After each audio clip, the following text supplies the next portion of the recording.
ఈరోజు ఉల్లిపాయతోటి కారం చేసి వంకాయ ఉల్లిపాయ రెండు కలిపి కూర చేద్దాం. ఉల్లి కారం వంకాయ కూర సూపర్ ఉంటుంది. రెండు ప్రాసెస్కి వెళ్దాం. వంకాయలు తరిగేసుకుందాము. వంకాయలు తరిగిన తర్వాత మనకి దీనికి కావాల్సిన పదార్థాలు ఏంటంటే నూనె, మినపప్పు, ఇంగువ, ఆవాలు, శనగపప్పు, మెంతులు, పసుపు, జీలకర్ర, ఎండుమిరపకాయలు, ఉప్పు, చింతపండు, ఉల్లిపాయ మనం గ్రైండ్ చేసి అది చేసుకుంటాము. మనం ప్రాసెస్ స్టార్ట్ చేద్దాం రండి. చూశారు కదండి, లేతగా ఉన్నాయి వంకాయలు. ఉల్లికారంతో చేస్తే ఇప్పుడు సూపర్ ఉంటుంది. రైట్ అండి, ఈ విధంగా కట్ చేసుకుందాం. కట్ చేసేసి ఉల్లిపాయలు కూడా కట్ చేసుకుని పొయ్యి ఎక్కించేద్దాం. మెంతులు, ఎండుమిర్చి, జీలకర్ర, చింతపండు వేసి ఉల్లిపాయల్ని గ్రైండ్ చేసుకున్నాము. గ్రైండ్ చేసి వేయించుకుంటున్నాము. ఇది పూర్తిగా అంటే చాలాసేపు వేయించుకుంటే పచ్చడి అవుతుంది. మనం ఇంతమందికే వేయించుకుంటాము.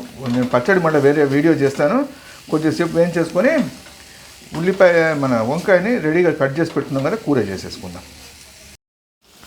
ఉల్లిపాయ వేగగానే ఏం చేస్తాం, పక్కన పెట్టుకున్నాం కదా. ఇప్పుడు ఏం చేస్తాము, మూకుడులో నూనె వేసి నూనె కాగిన తర్వాత ఆవాలు, మినపప్పు, శనగపప్పు, జీలకర్ర, కొద్దిగా ఇంగువ వేసి వంకాయ ముక్కలు వేసాం. పోపు వేగిన తర్వాత వంకాయ ముక్కలు వేసి మగ్గనిద్దాం. మూత పెట్టేసి 2 నిమిషాలు వదిలిపెడదాం.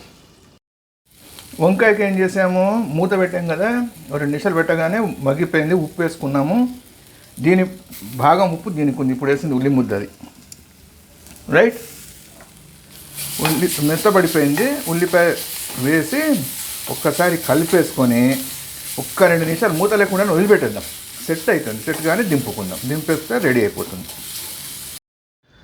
ఇది మనకి పూర్తయినటువంటి వంకాయ ఉల్లికారం కూర. రుచి సూపర్ ఉంది. మనకి వంకాయలు మంచి వంకాయలు దొరికాయి. చాలా త్వరగా మెత్తబడిపోయింది. రుచి మనకు అద్భుతంగా ఉంది. రైట్, మీరు ట్రై చేయండి, తిని చూడండి. తిని చూసిన తర్వాత ఎలా వచ్చిందో కామెంట్ చేయండి. మరో మంచి వంటతో మళ్ళీ కలుద్దాం. థ్యాంక్స్.